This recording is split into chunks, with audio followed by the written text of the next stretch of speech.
அந்த வீடு செட்டப்பே அது அத்தனை தடவை அந்த ஸ்டுடியோக்குள்ள அந்த வீடு அதோட இடத்த காட்டிட்டே இருப்பாங்க.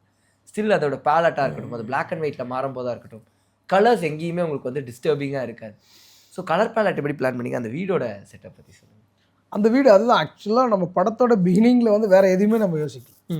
அந்த வீடு ஓகே. இந்த பங்களா எப்படி இருக்கும், அந்த பங்களா எப்படி இருக்குன்றது நாங்கள் லைவில் போய் பங்களா பார்த்தோம். நிறைய சென்னையில் நிறைய வீடு பார்த்தோம்.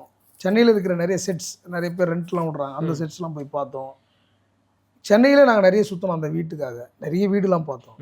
செட் ஆகல. ஓகே, அப்புறமா நான் அந்த வீடு நம்ம செட்டு போட்டலாம் அப்படின்ட்டு அப்புறம் செட்டை எங்கே போடலான்னு ஸ்கெட்ச் பண்ணோம் முதல்ல. அப்புறம் வந்து 3D மாடல் பண்ணி அப்புறம் டைரக்டர் வந்து உட்காந்து இப்படி பண்ணலாம் அப்படி பண்ணலாம். அப்போ அங்கே வந்து செட்டு எப்படி அந்த டைமில் செட்டை எப்படி யூஸ் பண்ணுவாங்க, அதாவது பெட்ரூம் எப்படி இருக்கும், அங்கே கிச்சனு ஒரு செட்டே வந்துட்டு திரும்ப எப்படிலாம் மாற்றி யூஸ் பண்ணிப்பாங்க. ஒரே ஒரே ஒரே ஃப்ளோரில் பெட்ரூம் இருக்கும். இது எல்லாமே ஒரே வீடாக காட்டுவாங்க.